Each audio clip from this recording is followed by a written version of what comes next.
It's 7:02 and we have a very nice crowd. So that is wonderful. Thank you all for coming tonight to join us for the ECS-NJ Fault Grant Information Session. ECS-NJ stands for Episcopal Community Services of the Diocese of New Jersey, as you can see on your screen with our styling logo. Let me open us in prayer with the ECS Collect. Let us pray. Compassionate God, you called us to establish Episcopal Community Services of the Diocese of New Jersey. Endow us with the vision to balance charitable giving with advocating justice, so that both the source and symptoms of oppression will be overcome through Jesus Christ, our Lord, who lives and reigns with you and the Holy Spirit, one God, now and forever. Amen. Amen. It is so nice to have you all here tonight. Since I'm talking, I guess I'll introduce myself first. I'm Deacon Tricia Thorm. I'm the still fairly new, 2 months in, Executive Director of Episcopal Community Services of the Diocese of New Jersey. And I am joined by Janice Stapley, who is a volunteer on our grants committee from St. Luke's Metuchen, and she'll be speaking, so maybe I'll wave. And also Canon Phyllis Jones, our Diocesan Chief Operating Officer. So tonight we're going to talk about ECS, our grants program, and then the mechanics of the application and answer any questions you have. If you have questions as we go along, just put them in the chat, but we have time at the end for your questions. So ECS-NJ was formed in 2020, and I hope you have heard by now that it's a diocesan initiative that supports congregations as they proactively address human needs and relentlessly work against both social and racial injustice. ECS-NJ invites us to walk with Christ together and make a positive impact on our communities, serving as a constant reminder of our interdependence and of our shared commitments to discipleship and the baptismal covenant. Among our primary activities, we give grants to churches in our diocese to do this ministry, providing networking, advocacy, and community organizing support. ECS-NJ strengthens our collective ability to meet human needs by providing financial, logistical, and networking support to those critical ministries offered by our under-resourced congregations, while working in a coordinated way for meaningful systemic change, challenging the unjust structures of society. We raise funds throughout the diocese. Thank you very much to everyone on this call who has donated to ECS-NJ. And all the money raised for this round of grants came from the generosity of parishioners, churches, and friends of the Diocese of New Jersey. At ECS-NJ, we network and make connections. We give grants where most needed. We do this through the churches of our diocese, and any church in our diocese can apply for a grant to do this work. We advocate for change, and we're so happy that you're here to learn more about the grant application process this cycle. All right, advocacy. We want to make sure you have a sense of what we mean by advocacy. It was really beautifully described in a resolution from General Convention, where I was just a few weeks ago. And it's so long, I can't read the whole thing, but what I love about it is that it said that social justice advocacy is a primary ministry of the church. It is our corporate public witness to the mission of God to restore all people to the unity of God and each other. And that social justice ministry includes acts of mercy or charity, but must also include dismantling institutions, structures, and policy that cause harm and divide us from each other. And it includes repairing the breach by rebuilding systems of justice, fairness, and equity. Particular practices we want to emphasize as we're thinking about advocacy are listening to those who are served through your grant program, the program that you'd like us to fund, to discern underlying causes of the need, paying particular attention to systemic racism and unjust systems. You could research and document the issues you've identified to reflect the real story of the community you're serving. So not necessarily the story as other people perceive it, but the story as the people who are affected by the issue, how they describe it. You educate and train your volunteers to do this work by teaching them successful strategies and skills, leading to direct action and organizing on issues related to those who are served in your grant program. Educate the community about the issues you've identified and the legislative areas to ways that those can be addressed. And also what everyone thinks of for advocacy, lobby decision makers for legislative and systemic change, speaking in favor of, recommending, arguing for a cause. supporting the defendant, or pleading on behalf of others. I'm going to turn it over to Janice, who'll tell you about our guidelines. A little bit about the guidelines. We have to have some structure in order to make this a just process as we're working it through. So let's review 4 sections of the grant guideline. In terms of eligibility requirements, as Trish already mentioned, it's only available to congregations in our diocese, not to individuals or other organizations. It has to represent an effort by the local congregation. You'll notice there's questions in there about what would the nature of the congregation's participation be. We're also interested in how you responded to an identified need. The ministry must be involved among those who are underserved and or marginalized people, wherever they're located. It doesn't have to be in your town if it's a ministry you're taking care of.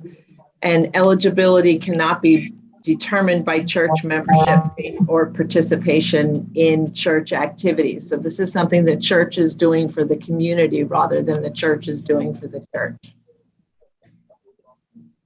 Okay, let's talk about the grant amounts. Very straightforward, anything from 7,000 to 15,000. You need to, when you give us information, give us as much detail as you can about how that money will be spent. And the grant period is 12 months. Towards the end, we'll review the evaluation criteria in terms of grant purpose. We want to meet human need in underserved and marginalized communities, especially communities of color. We want to engage and collaborate with other organizations. Some of our stellar programs have developed collaborations with other community organizations to share the work. That might include other faith-based organizations or secular organizations, stuff in the community, even governmental organizations. And we want to encourage advocacy for issues relating to social justice. I wanted to stop here and check and see if anybody had any questions so far. We've thrown a lot at you. I'm supposed to be watching the chat. I don't see anything in it yet. No, I don't see anything there either. I'm kind of keeping an eye too. Okay.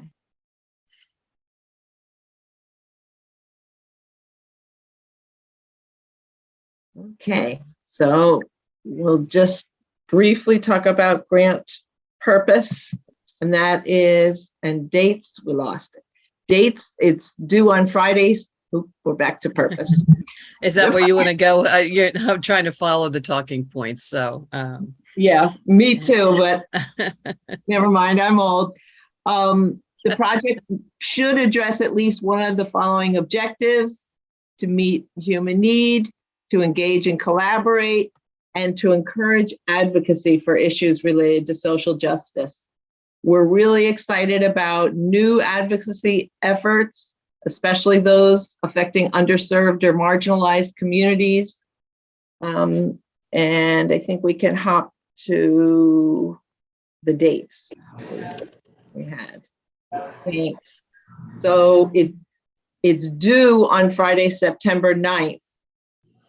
But you'll see later on, if you turn it in early, if you want some feedback or to meet with some counselors. So that's the hard date when it has to be in. Okay, one question, Father Shelley. I lost it already.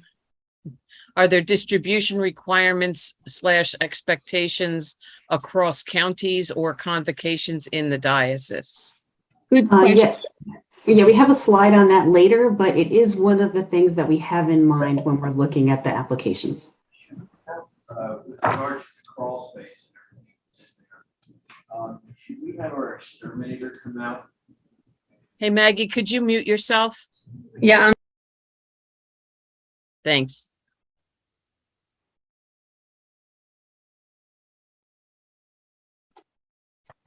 And so back to the fall dates, it's due Friday at midnight, Friday the 9th at midnight, and then we will let folks know the week of October 10th. And we would like a project representative to come to our fall summit on Saturday, October 15th, which is where we announce the recipients. Okay, and we want to move to new this fall. So just starting this fall, we met as a group over the summer trying to figure out what we could do to improve the process and help folks who are not all used to working with grant kind of materials. So we're going to have consultation and general feedback available if you get your draft proposal into us between August 2nd and August 19th. Applications can be submitted in Spanish and in Haitian Creole. Congregations that have received a previous grant are permitted to apply for a new grant after the previous grant has had its final report turned in. Those consultations, there's just a small group of us that are volunteering to work on that. We're not going to do line editing on documents in this. What we're hoping to show folks is where there is insufficient information or more clarity is needed.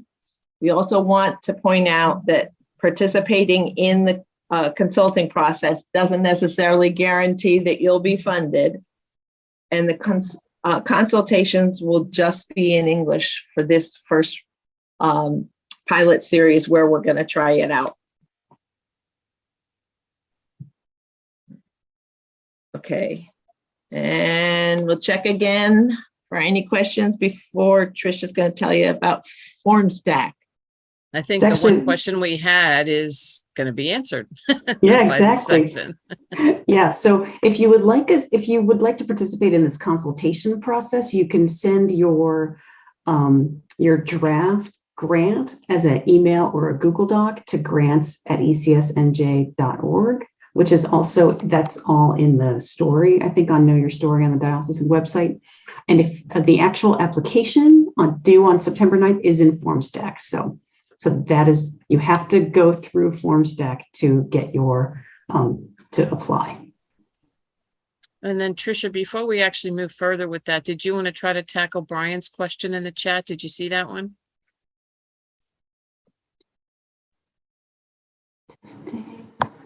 I think, Brian, we actually have, how many, well, it depends how many we get, Carol. We're looking, we'd like to fund them all. So we funded, I think, 9 in one round and maybe 11 in another round. So that seems about where we end up landing.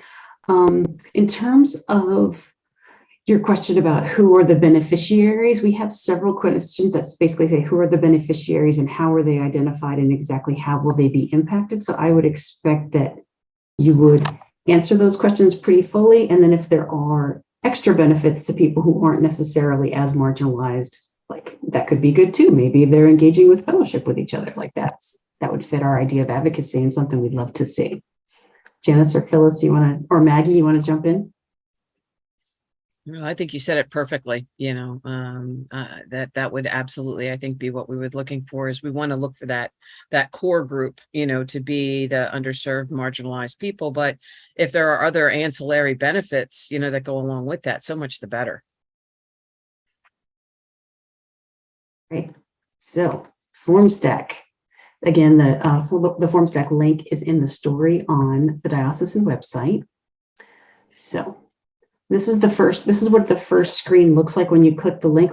It's not really time effective for us to go through the whole application. Oh, and actually, you know what? This is sorry, I grabbed the slide from the previous one. It's actually, it's Wednesday, it's Friday, September 9th. It's, 6 months later at midnight. And the grant amount is still $7,000 to $15,000. The grant period actually begins after you get the first payment. It can take up to 2 months to get all the paperwork set around receiving your grant. So we start the clock when we send you the money. I mean, if you have the money to start the program before then, great. And there is at least one grantor who spent a lot of money before we actually finish sending them all the money. So So you can have your grant go longer than 12 months, and sometimes it is shorter than 12 months. So we do have grants twice a year. So, if for some reason the spring cycle might be better for you, you might want to do that. So let's see. So if it's due in September, we announce in October, yes, it would start around December, or perhaps January, given the nature of December.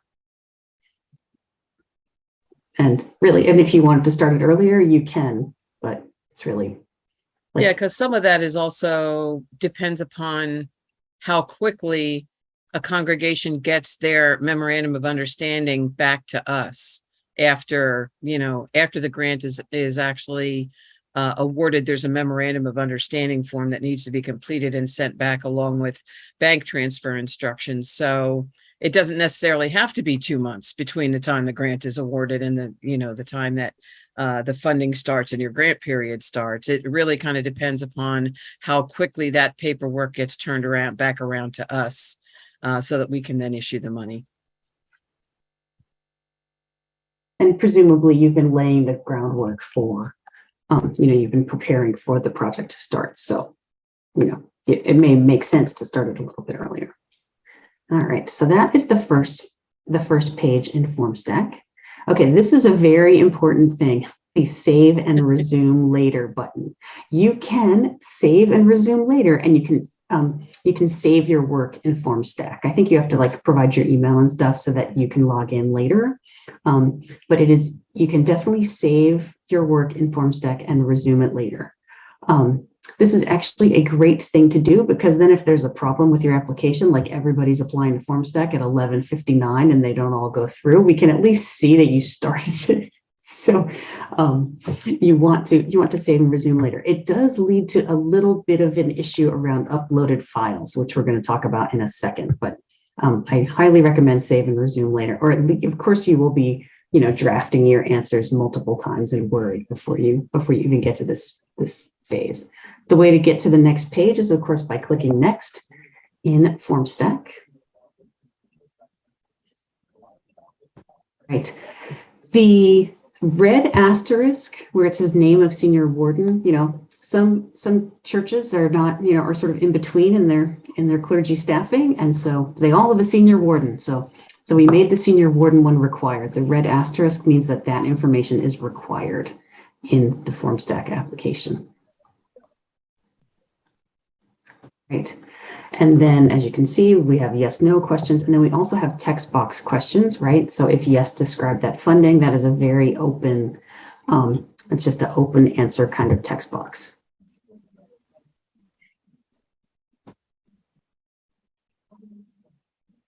Okay, so here's the files.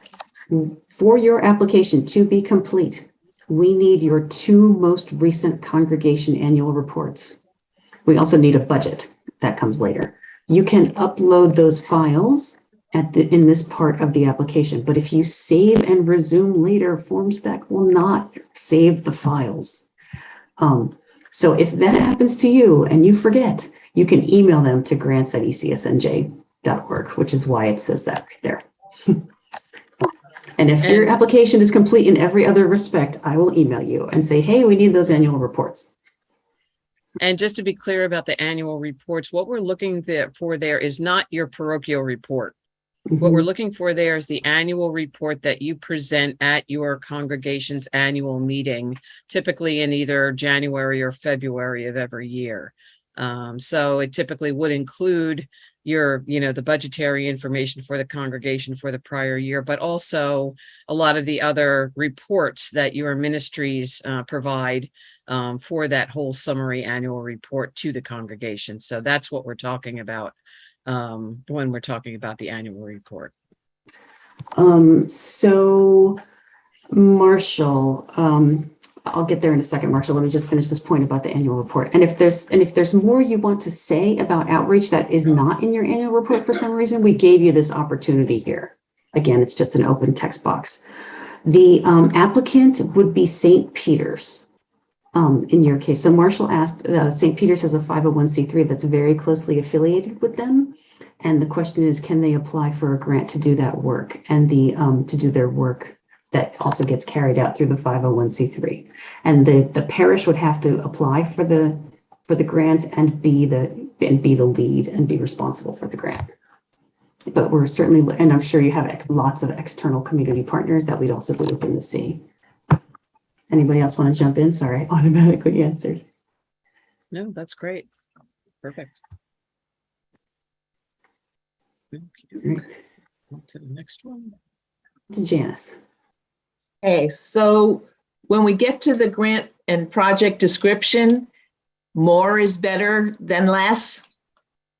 When you have a project name, it shouldn't be how. It should be something that tells us what the project is going to be. So short, descriptive, declarative, and you want to get as much into that short sentence as you can in terms of strategy and objective. It's something you want the rest of your family, or to, as I always say to my students, torture the people you live with, make them hear it 10 times until you've decided it captures your project. For the executive summary, we've got sub-questions inside it to guide you, but you want to summarize your project and tell us a story here about what it is that you are hoping to be able to do. So you need to describe the project that you're planning to address, how the need was identified. It's wonderful if you can talk to folks who will be served, because we want to be serving people in the way that's helpful for them, not through our own lens. And we want also a description of the ways in which you're advocating for the underserved and the marginalized. We have lots of little separate text boxes. I'm guilty of that because I thought the question was too big. So when I was working on it this summer, I was saying we need to separate it so nobody forgets any parts. What are the goals and objectives for the project? And here we're going to get into semantics. The goal is the big, broad statement, and the objective has to be something measurable, something that you can define as complete. Sometimes it's number of people, say, served, or number of meals served, or number of eggplants grown. I'm not going to mention any names. What are the demographics of your key target groups? Here as specifically as you can. And we would like the anticipated number of direct beneficiaries. Obviously, these are all estimates, but if we are down to short of money and one project is going to help 3 people and one project is going to help 75 for the same amount of money, it's nice to know we could help 75. So we want as much detail as possible to help us make those tough decisions. And I'd also, I think, just like to add that in there too, the statement that we make there about ways in which the project advocates with the underserved as well as for the underserved, and in that idea of the fact that the target groups that we're talking about are groups that we are going to be working with, and we are looking to be just as much transformed by that work as the people with whom we're partnering. So that's also an important part of what we take a look at, just to see how the what the plans are basically for the congregation's participation along with the people with whom they're partnering, and the opportunities for growth and transformation that exist as a two-way street. That's a very important concept for us. Right. We also ask for a timetable of activities. So, say if you start your grant in October or December, right? And this is what we're going to do in the first month. This is what we're going to do in the first quarter. These are the things that we will have done by the end of 6 months, with the location and specific tasks and strategies. Again, we're looking for that. That's a required question, and you're going to have a file there.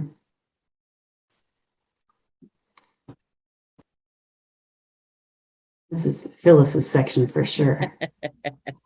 Yeah, somehow I always get this one, right? So the famous slash infamous budget section that we talk about. We do want to, we have developed this template. Again, this is not, intended to be written in stone. It's actually written in Word, so it can be changed. And yes, Marshall, it is all about the spreadsheet, right? So there are opportunities in here to be able to, customize this to some of your own particular needs. Starting with the revenue section here, again, we want to look, at a good overall picture of all the revenue sources. We do expect and I guess I should really just kind of start out by saying overall for the budget itself, whether revenue or expenses, what we are looking for is a budget for your project. It's not a congregational budget. Now, there may be parts of what you're going to put into the budget for your project that are also part of your congregational budget. That's great, but all we really want here is the budget for the project itself. And we do expect for it to be balanced so that we can see what you're expecting as far as all of your sources of revenue, as well as what you're expecting as all of your expenses, and how you've planned to be able to at least break even on those. And, we do, those of us who are reviewing the grants, it's not our first rodeo. We do understand that, budget, this is a budget, it's a guidepost, it's an outline. Things don't always happen the way that they're budgeted, but we wanted to see a good, solid financial plan as far as the budget itself is concerned. So, what we're looking at here in the revenue section, you can see we've sort of outlined a number of different typical areas of revenue sources, starting with cash revenue. And if none of these describe a particular source of revenue that you have, there's always the other line. And then you could, you would be able to provide some detail in here about what that is. And you'll see also here that we've got two columns, one for funding that's already been committed and one that is for funding yet to be secured. So if we are one of your partners, one of your grant partners in your project, and the other grant partner or partners have not yet committed, but you are applying for other grants, then, you over here in the other grants section, you could put other funding to be secured. And, that gives us that idea that, this is your plan of how it's going to work. And then one of the other things that we also ask for further on down is, what are your plans if you are not able to secure all of the funding that you're looking for? Just so, again, we know that if there's a scale back plan that says, okay, if we get everything that we want, here's what we're going to do. But if we are not able to secure all of this funding, then here's what that plan would look like. And so that helps us, again, to understand that you're thinking through all of those different areas. Did you see the question from Allison Davidson? Yeah, I'll get there in just a second. Okay. Thank you, though. I appreciate it. I always like to have other eyes looking besides mine, especially when I'm running the slides and talking at the same time. And so I can, I'll just hop off onto that now. It doesn't mean that it should have other revenue in addition to the ECS grant. It just means that if the ECS grant is not sufficient in and of itself, that there should be, a plan for other types of revenue, to be able to balance the budget. So, we don't require that there be congregational financial support, or in-kind support. We do like to see that there is, engagement, by the congregation, obviously, in what's going on. So if there isn't congregational financial support or in-kind support, which would be really rare, I would have to say, then, we would want to see in your descriptions in other areas of ways that the congregation is being engaged in the project that you're doing. And so moving on again to the, addressing the question of in-kind revenue, this sort of goes back to what I was saying, that it's really rare that a congregation is not involved in some way in supporting the project, even if that way is just providing the facility in which it happens. So if you're, if whatever the project is taking place in your church, you're providing power, you're providing the heat or air conditioning, as the case may be. There's usually something that the congregation is actually providing. And so, as was noted in the question in the chat, there needs to be some thought put into putting a valuation on that. So if it's the provision of utilities for a certain period of time, go back and take a look at some of your utility bills and estimate what you think that, those utility costs are going to be. If there's supplies that you're providing, again, just estimate what you think the cost of the supplies that you're providing are going to be. So those are, the kinds of things that could go into in-kind revenue.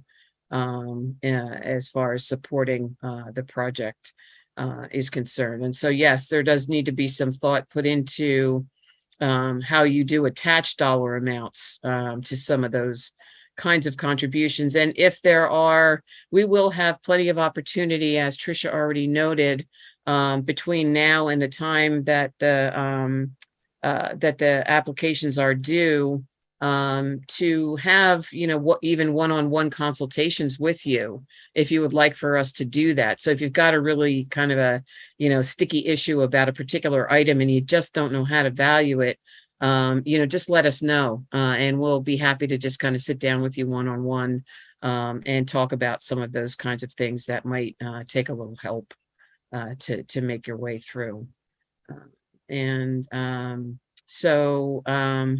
Moving on then into the expense section. Again, what you're seeing here is, the general categories that we had, that we have from our experience. And you can see that we do have the opportunity here for funding of some kinds of staff salary and benefits. So we're not looking to replace your funding for your priest or your parish administrator or your sexton.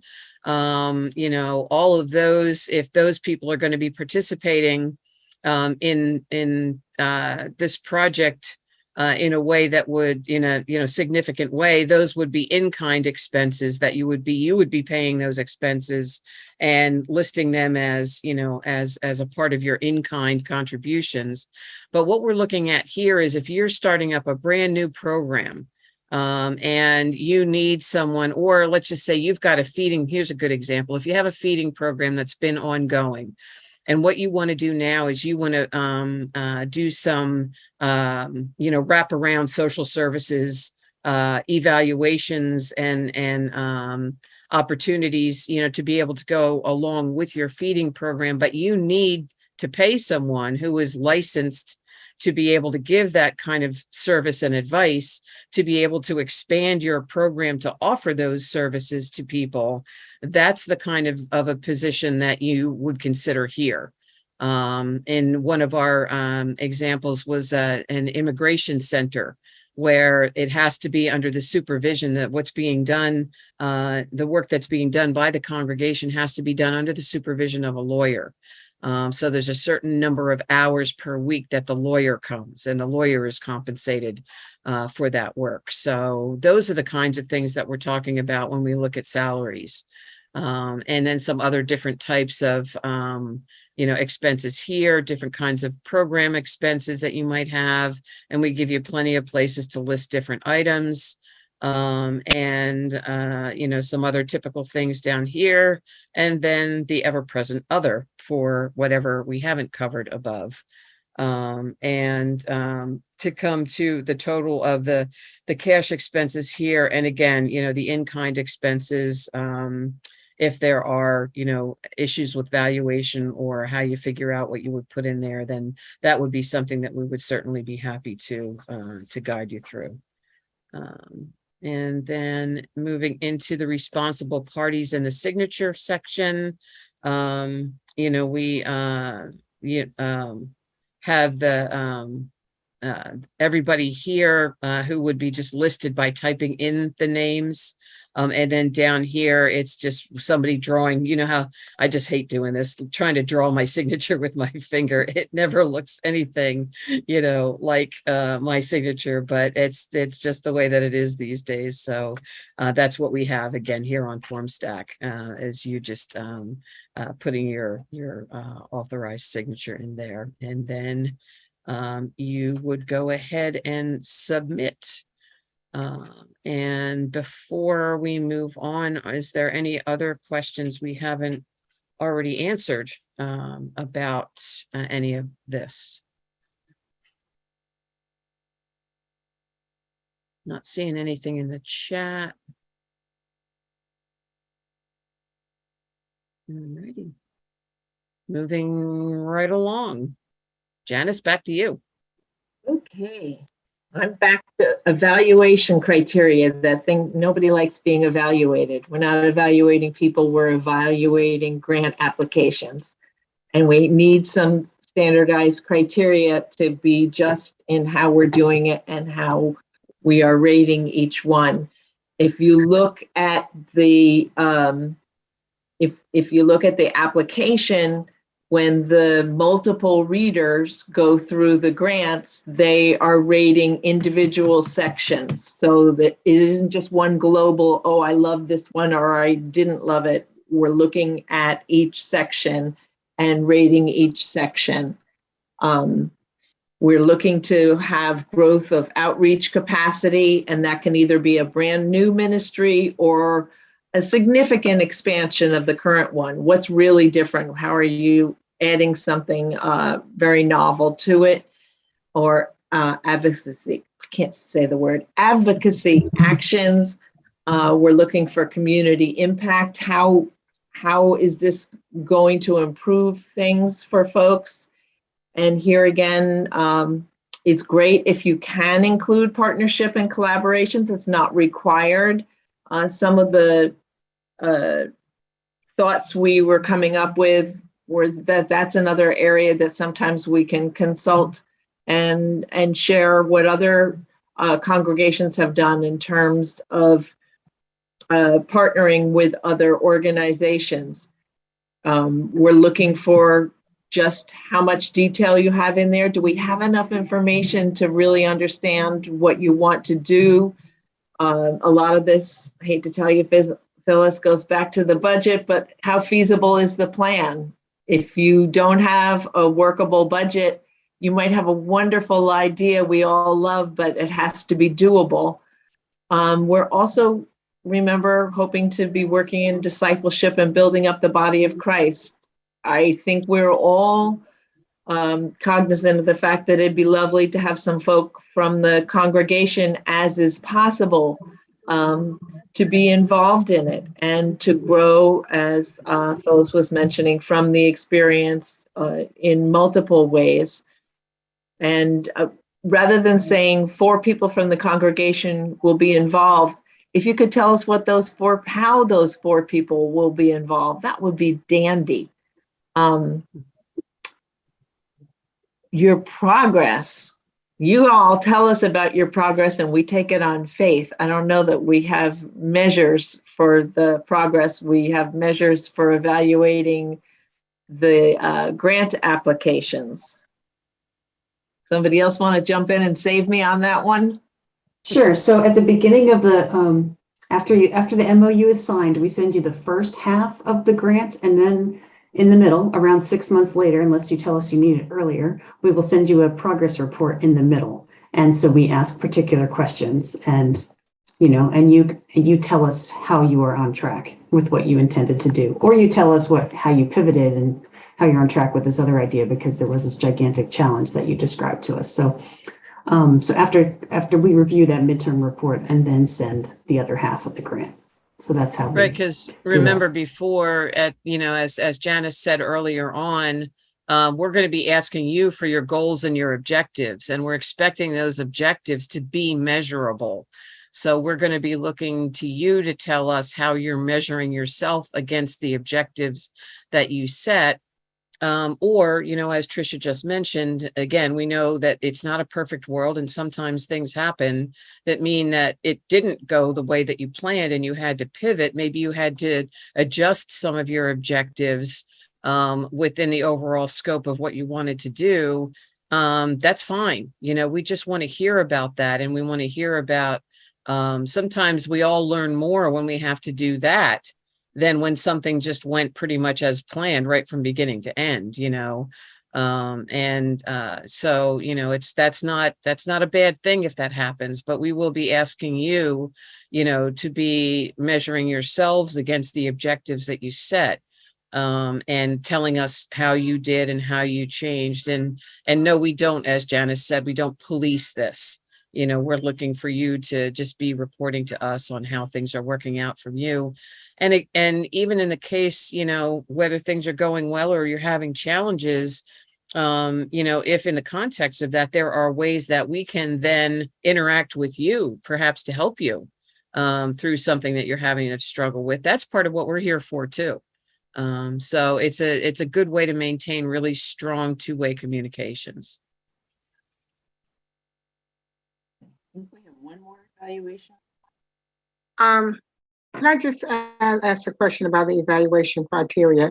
I sometimes, if I'm doing something in the community, I ask them how are we doing? Because I think that sometimes when you get a grant and you think it's going well, but the people that you are working for, they're not pleased. So how do you, can you evaluate in that area? I would say there that what you're talking about, I think, is critically important to any of the projects that we would be looking to fund. And I think that it would be something that we would definitely recommend to any of the congregations who receive grants, that they do exactly that kind of an evaluation. I don't know that ECS would do that kind of an evaluation, but right. I mean, the church, they would do Right. the evaluation, because I think, Janice, way back, you made a really good, it was something that you said, but it was so good. I was just still doing my head like that, because, this is not for us, the grant, it is for the community, and so that's why it's always good to say, how are we doing with this or that? I think then people start to really understand you a little better, and then that's when that advocacy will come in. I agree. And I would also say that one of the things that we covered way back early on was that in the formulation of the grant itself, to be, to really do your research and needs assessment with the community first. So if you're starting from that place where you're doing that needs assessment with the community, that then sort of becomes the basis for your objectives, which then, it makes it a lot easier to go back then and do that and say, okay, here's what we said we want to do, or here's what we work together with you, to identify as a need. How are we doing? And so, it really is that continuum all the way from the start to the finish. And I saw that Carol had her hand raised. Yeah, Did you have you might Carol? just want to go to the next slide there, Phyllis, because it's always a great group that automatically moves to the next place. Okay. Okay, go ahead, Carol. Yeah. Yes, will there be opportunities for us to share our successful outcomes with other congregations? Trish, you want to Yes. tackle that one? You bet. Okay. Yes, we definitely ask you for the success stories in our midterm and final reports. And then in sort of our next phase of work of ECS, what I want to do is kind of convene people around issues and people who are working together on the same issues where they can share what they've learned and strategies that have been successful and kind of share all their hard-earned wisdom. So yes, and we're also still developing some of those frameworks. And I can just guarantee you from what I've seen from, these prior rounds where, that yes, we will, if anything, we may be hounding you for stories. It's true. So there will be lots of opportunities for you guys to share. We're looking forward to that. But yeah, I mean, if you're doing something really well and somebody else wants to learn how to do it, we're definitely going to connect you to them. Mm-hmm. Yeah. And I love, Clara had mentioned the idea of getting feedback and the how am I doing. I'm somebody who has always loved qualitative research, and I think people get really tired of filling out, circle the number from 1 to 5 on questionnaires. But if you are willing to let them speak to you or to fill out open-ended things and say, how did this make you feel? How did it help you or your family? And where could we design it better? We can get both information about how people felt about it and their feedback about how we could do it better. I'm thinking of programs for children that I've worked with where people had a wonderful idea for something, but if it doesn't work with the parent schedule to get them there, then the program is not going to fly. So I think it's real important to get that feedback from the folks with whom we're working, that we are actually addressing a need and not creating another stressor. Mm.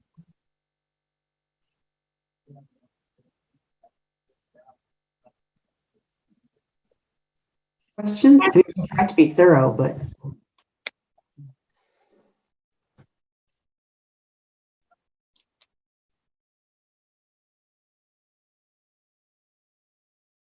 Can we ask questions?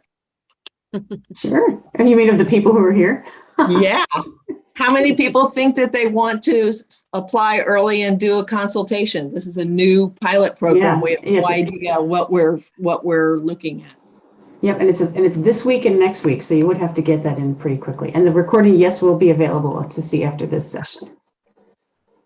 And so maybe the easiest way, if people want to answer that, you can raise your hand. I just saw Brian put his hand up, and yeah, okay. So I see 1, I see 2. I know some folks are not on video. So for those of you who are not on video, if you want to maybe just type in the chat, if you can, if you think you'll be, requesting to, the one-on-one consultations, that would be really helpful. And the reason the time period is so short is because we want to give us time to read your application and get back to you, and then also for you to be able to take the feedback in. So that's why it's just these 2 weeks in August, so that it still gives you a good amount of time before the final application is due on September 9th.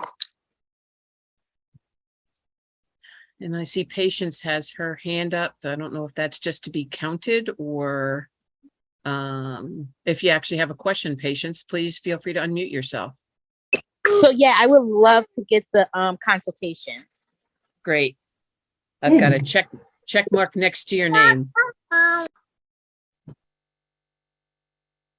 And then Allison said, if you decided not to apply for the fall, the spring, as you saw in my earlier slide, because I didn't take it out by accident, it probably will be right around March 9.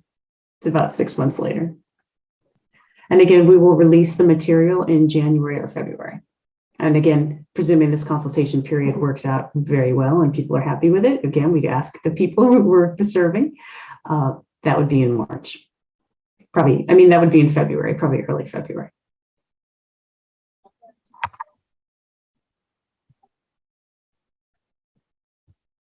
I think the one question I didn't want to forget to ask, I do see that we have one person joining us by phone.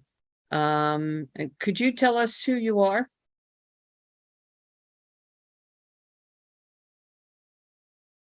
Unless maybe it's somebody who's just using their phone for, is that you, Joan?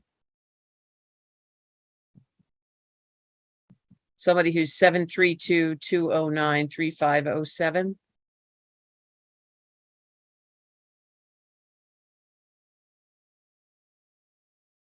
Maybe they can't for one reason or another.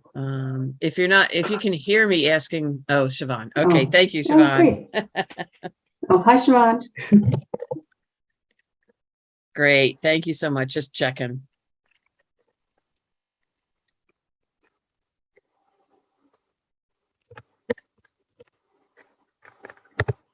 I put the link that has all the links about the application and the translation of the application and the guidelines, and also information about the consultation period in the chat.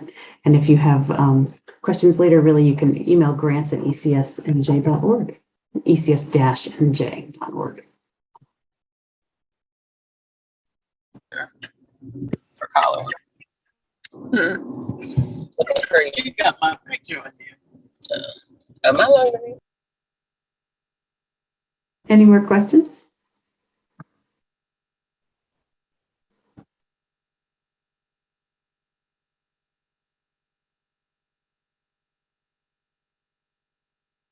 All right, I think we're finishing early. I went a little fast at the beginning. Hi, I just want to jump in. It's Siobhan from Trinity. Hi. Sorry, I haven't contributed or asked questions. I'm kind of multitasking here, but as you guys know, we've been around the block a couple of times, so I'm pretty familiar with the procedures. But I'm glad to always listen in and learn more. Thanks for being with us, Siobhan.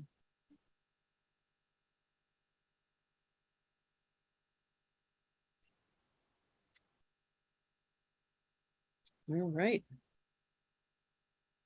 Well, I guess if there are no other questions. I think we have a thank you slide. So thank We you all do. for coming, and thank you for the work that you intend to do. Together, we're all stronger and better. Let us go forth in the name of Christ. Thanks be to God. Thanks be to God. Thanks be to God. Amen.